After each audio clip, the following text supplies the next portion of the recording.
So guys here you can see ये गाड़ी का सारा अंदर से इंजन वॉश हो चुका है, करवा दिया मैंने ताकि सफाई हो गई। सारा आप देख सकते हैं हौदा वगैरह नीट एंड क्लीन निकल आया है।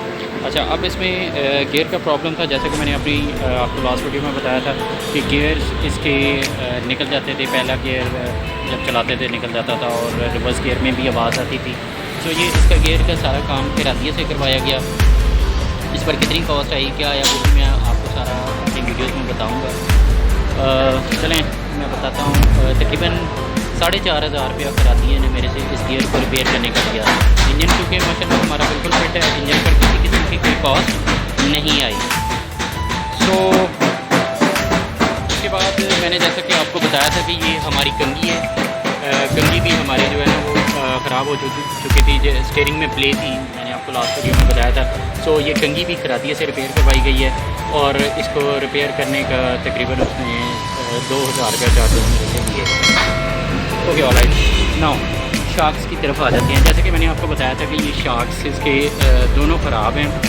तो शार्क्स इसके पुराने दे दिए मैंने और नए शार्क्स लिए। 2 शार्क्स उसने मुझे तकरीबन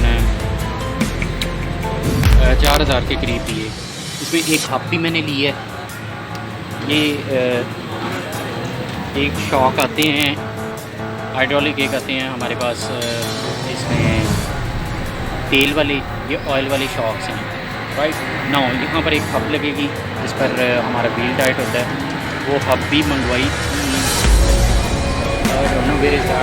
लेट मी सी कहाँ है।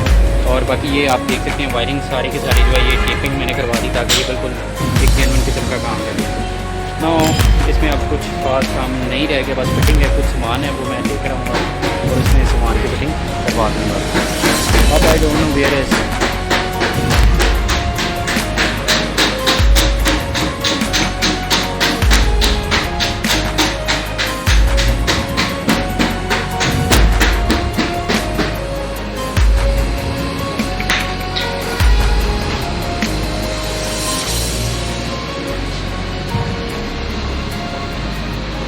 अब ये अब मेरा ख्याल पीछे पड़ी हैं। These are all the hubs, you can see ये हब हैं जिनमें ब्रेकें फिट होंगी, व्हील एडजस्ट होंगे।